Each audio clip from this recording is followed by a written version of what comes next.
अच्छा, आप सभी का बहुत स्वागत करता हूँ हमारे आज की वीडियो में। बात करने वाला हूँ मैं एक इम्पॉर्टेंट टॉपिक के बारे में। आज से पहले बहुत कम लोगों ने इसके बारे में बात करी है, एविएशन सिक्योरिटी के ऊपर कि क्या ये फ्लाइट्स भी हैक हो सकती है या नहीं है। इससे पहले अगर आप देखेंगे नेट के ऊपर तो बहुत बहुत कम कंटेंट अवेलेबल है। आज बताने वाला हूँ कि फ्लाइट्स जो है वो कितनी इनसिक्योर है। ड्यूरिंग इंडिया और पाकिस्तान वॉर के बीच में अगर आपने देखा हुआ तो काफ़ी सारे अटैक्स जो हैं वो मतलब फ्लाइट्स के थ्रू करे गए हैं, ठीक है। तो क्या हमारा एयर डिफेंस सिस्टम इतना स्ट्रांग है और क्या क्या वल्नरेबिलिटीज़ एक फ्लाइट में होती है हमारा, आज मैं बताने वाला हूँ। आप मेरे सामने देख रहे होंगे फ्लाइट रडार खुला होगा 24 तो बेसिकली इस पे मैं कुछ नहीं करने वाला, पर बताने वाला हूँ मैं आपको कि फ्लाइट्स के अंदर कौन कौन से टाइप की वल्नरेबिलिटी होती है। अगर आप जानना चाहते हैं एविएशन सिक्योरिटी, जो कि एक बहुत अच्छा डोमेन और बहुत उभरता हुआ डोमेन है साइबर सिक्योरिटी फील्ड के अंदर, तो ये सीरीज आपके लिए होने वाली है काफी इंपॉर्टेंट। इसमें मैं कुछ 4-5-6 वल्नरेबिलिटीज के बारे में बात करूंगा। मैं सीरीज में 5-6 वीडियोस आएंगी। चलिए ठीक है, बिना टाइम वेस्ट करे स्टार्ट करते हैं। अगर आप नए हैं चैनल के ऊपर सब्सक्राइब करना ना भूलें। ऐसे ही डिफरेंट कंटेंट के लिए, ऐसे इफेक्टिव कंटेंट के लिए आप हमें सब्सक्राइब कर सकते हैं। साथ में 1-to-1 कोर्स करने के लिए ऊपर मैंने फॉर्म दे रखा है, जाके आप उसको भर सकते हैं। आज बताने वाला हूं मैं हैकर्स जो है ना कैसे हैक करता है सिविल एविएशन सिस्टम। तो बता दूं मैं आपको कि क्या ये इतना ईजी है। मतलब फ्लाइट्स वगैरह आपने देखा होगा कितना कॉम्पैक्ट तरीके से चलती है और है ना कितना प्रोसेस होता है। इवन आप जब फ्लाइट बोर्ड करने जाओगे तब अगर इंटरनेशनल फ्लाइट है तो आप में कितनी चेकिंग्स होती है, ठीक है ना। तो ये जो चेकिंग होती है बेसिकली जो भी पैसेंजर हमारा एयरपोर्ट में एंट्री लेने के बाद से लेके कुछ ये डेढ़ डेढ़ पौने 2 घंटे की जो हमारी मैराथन होती है, जहाँ पे मल्टीपल चेक्स होते हैं, आपके आपके शूज तक चेक करे जाते हैं। इवन पैंट्स में कुछ आपने रखा है नहीं रखा है, या फिर आपके माउथ में कुछ रखा है नहीं रखा, हर एक चीज चेक करा जाता है। वहां पे क्या जो मेन इसका जो पूरे सिस्टम का जो मेन पार्ट है, जैसे दैट इज कॉल्ड फ्लाइट, आपका एविएशन सिस्टम कितना स्ट्रांग है। क्या ये जो हमारे जितने भी एविएशन सिस्टम जो हमारे एयर ट्रैफिक कंट्रोल से जिसे बोलते हैं एटीसी से कम्युनिकेशन करते हैं, क्या ये सिक्योर कम्युनिकेशन करते हैं, इनमें कोई वल्नरेबिलिटीज कोई आइडेंटिफाई करता है कि नहीं करता है। आज बात करने वाले ऐसे ही एक वल्नरेबिलिटी के बारे में जो एयर एविएशन सिस्टम के अंदर एग्जिस्ट करता है, ठीक है। और मैं हूं तपन कुमार झा, आप सभी का स्वागत करता हूं हमारे इस वीडियो के अंदर। तो पहले बात करने वाला हूं जो मेरा सेक्शन नंबर 1 होने वाला है, वो मेरी पहली वीडियो का रहेगा। वो है हमारा very high frequency voice communication vulnerability. आपने देखा हो कई बार जो फ्लाइट में बैठे हुए पायलट्स होते हैं वो कम्युनिकेशन करते हैं अपने एटीसी जिसे बोलते हैं एयर ट्रैफिक कंट्रोल, क्योंकि उसी के थ्रू उन्हें पता चलता है कि कहाँ पे क्या जाना है, कहाँ पे क्या है। सारी इन्फॉर्मेशन उनको एटीसी प्रोवाइड करता है, ठीक है। देखा होगा आपने आपके एयरपोर्ट के ऊपर एक राउंड सा है ना, एक रडार टाइप का कुछ होता है, ठीक है ना। बिल्डिंग होती है जहाँ पे सारे सारे लोग देखते रहते हैं और ना फ्लाइट्स को मॉनिटर करते रहते हैं। तो बेसिकली वहाँ पे यूज़ होता है very high frequency voice communication, जिसके थ्रू वो कम्युनिकेशन करते हैं। अब समझते हैं इसमें होता क्या, ये वेरी हाई फ्रीक्वेंसी होता क्या है। Very high frequency is a analog radio signal system that connects pilot to air traffic control. मतलब कि यही जो आपका वेरी हाई फ्रीक्वेंसी, इसी के माध्यम से, इसी के मीडियम से ही आपका जो पायलट होता है वो एयर ट्रैफिक कंट्रोल से कम्युनिकेट कर पाता है, बातचीत कर सकता है। देखा होगा आपने कई बार मूवीज वगैरह में देखा होगा आपने, या फिर आपने रियल टाइम में भी देखा होगा। जो पायलट है वो कम्युनिकेशन कर रहा है अपने एटीसी से और पूछ रहा है कि कहाँ पे क्या करना है या फिर कहाँ पे क्या है, कुछ इन्फॉर्मेशन एक्सचेंज करता है। तो वो वेरी हाई फ्रीक्वेंसी का यूज़ करता है। Use to relay instructions, weather updates and emergency messages. तो बेसिकली रिलाई करता है किस चीज़ के ऊपर, की जो इंस्ट्रक्शन उसको मिलते हैं कि कहाँ पे जाना है कहाँ नहीं जाना, वेदर की अपडेट्स, कहाँ पे कितना अच्छा मौसम है कहाँ कितना बुरा मौसम है, कहीं पे टर्बुलेंस है नहीं, ये सब चीज़ें जानने के लिए। या फिर मान लो कि इमरजेंसी मैसेजेस के लिए भी वो जो है वो उसी पे रिलाई करता है कि जो एटीसी उसको बताएगा उसी के हिसाब से वो आगे काम करेगा। मतलब ऐसा है कि आंख बंद कर दी गई है और जो आपको इंस्ट्रक्शन मिल रहे हैं आपको उसको फॉलो करना है और देखना है और उसी के हिसाब से आपको काम करना है। तो वेरी हाई फ्रीक्वेंसी बहुत ही इंपॉर्टेंट रोल निभाता है एक पायलट को एटीसी से जोड़ने के लिए।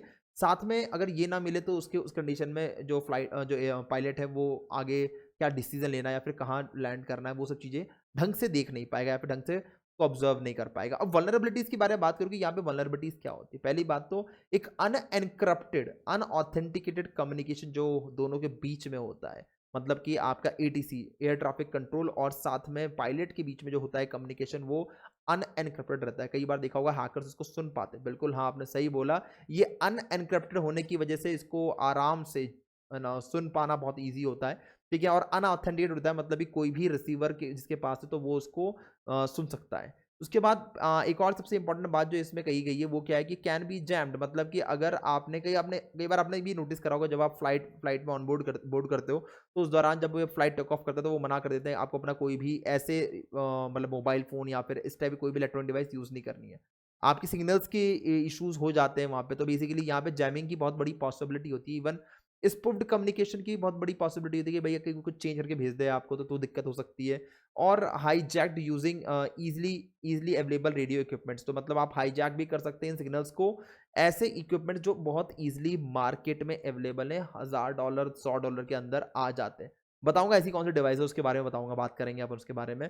उसके अलावा देखा है attacker can pose an ATC and give fake instruction to pilots. तो बेसिकली यहाँ पे क्या हो सकता है कि अटैकर जो है वो एटीसी के थ्रू जो कम्युनिकेशन जाना चाहिए वो ऐसे फेक कम्युनिकेशन पायलट को भेज सकता है, और शायद पायलट जो है ना उसके ऊपर बिलीव कर ले। क्या इससे पहले कोई ऐसा इंसिडेंट दिखा गया है? क्या ये एक्चुअल में ऐसा ही जैसे मैं बता रहा हूँ वैसा होता है? बिल्कुल बताऊंगा। अभी मैं रियल इंसिडेंट जो है वो शेयर करने वाला हूँ कि ऐसा कैसे हुआ।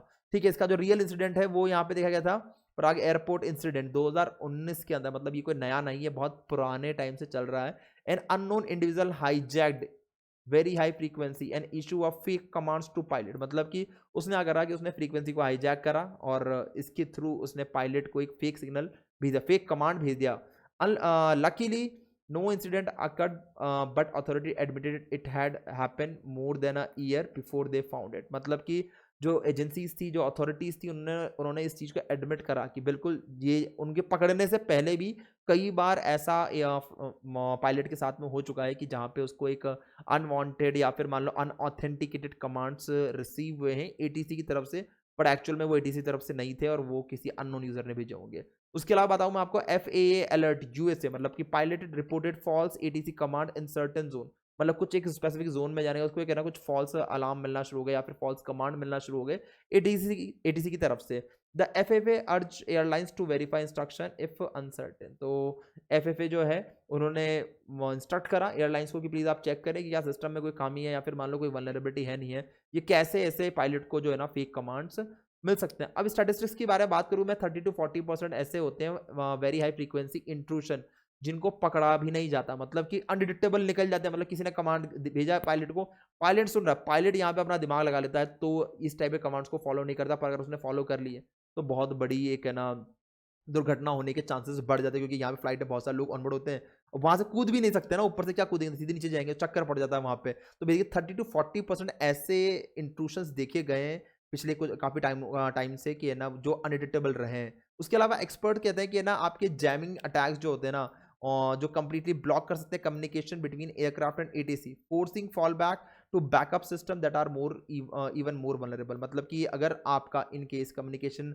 ब्रेक होता है, मतलब अगर एयरक्राफ्ट हवा में चल रहा है और उस दौरान अगर उसका एटीसी से कम्युनिकेशन ब्रेक हो जाता है, तो उस कंडीशन के अंदर वो क्या करता है अपने बैकअप सिस्टम को यूज करता है, और बैकअप सिस्टम इससे ज्यादा वल्नरेबल होता है। कौन सा बैकअप सिस्टम होता है, क्या होता है, वो बात करेंगे अपन आगे आने वाली वीडियो के अंदर। उसके अलावा बात सबसे इंपॉर्टेंट बात क्या है कि भाई हैकर ऐसा कौन सा टूल यूज कर लेते हैं जिनकी हेल्प से वो ये सारे टास्क को परफॉर्म कर पाते। बाद में आपको एविएशन ट्रांस रिसीवर की हेल्प से, जो आपको ऑनलाइन आप आराम से $100 के तकरीबन आप खरीद सकते हैं इसको। तो ये एक थोड़ा सा चिंताजनक बात बोल सकता हूँ मैं आपको कि यहाँ पे है ना एक थोड़ा सा हमें टेंशन लेने की बात है कि एक है ना $100, मतलब कि जो नाना करते हो 7 से 8 हज़ार रुपये होंगे, उसकी एक डिवाइस जो ऑनलाइन अवेलेबल है, free of cost market place पे अवेलेबल है, कोई भी इसको परचेज कर सकता है एविएशन ट्रांस रिसीवर से, और उसकी हेल्प से कोई भी इस काम को अंजाम दे सकता। साथ में कुछ सॉफ्टवेयर डिफाइंड रेडियोज होते हैं, जैसे आपने सुना होगा हैक RF, बड़ा ही फेमस है, आपने सुना होगा, ये बहुत सारे लोग इसको यूज़ करते हैं ट्रांसमीटर के लिए, डेटा ट्रांसमिट करने के लिए, रिसीव करने के लिए। अगर आपको लगता है तो, अगर थोड़ा टाइम में लगता है मुझे कि है ना मुझे मंगाना चाहिए, तो मैं इसको मंगा के उसके ऊपर एक एक्सपेरिमेंट करके दिखाऊंगा आपको। उसके अलावा यहाँ पे देखा है कि RTL SDR हो गया, फिर ब्लेड RF हो गया, इन डिवाइसेस की हेल्प से हैकर जो है बेसिकली एविएशन सिस्टम्स को मैनिपुलेट करते हैं, कम्युनिकेशंस को मैनिपुलेट करते हैं और पायलट्स को भेजते हैं मॉडिफाइड कमांड्स। तो ये एक वीडियो था। साथ में अब जो नेक्स्ट मैं बात करने वाला हूँ वो बात करूंगा मैं ADS-B वल्नरेबिलिटी के बारे में। अब ये जो है ना ये बेसिकली एक है ना बाय डिफॉल्ट फिनोमेना होता है आपके फ्लाइट का, कि वो टाइम टू टाइम हर सेकंड्स के अंदर अपनी लोकेशंस की डिटेल्स और अपने कुछ और एडिशनल इंफॉर्मेशन ट्रांसमिट करता रहता है। तो क्या इसको भी हैक करा जा सकता है?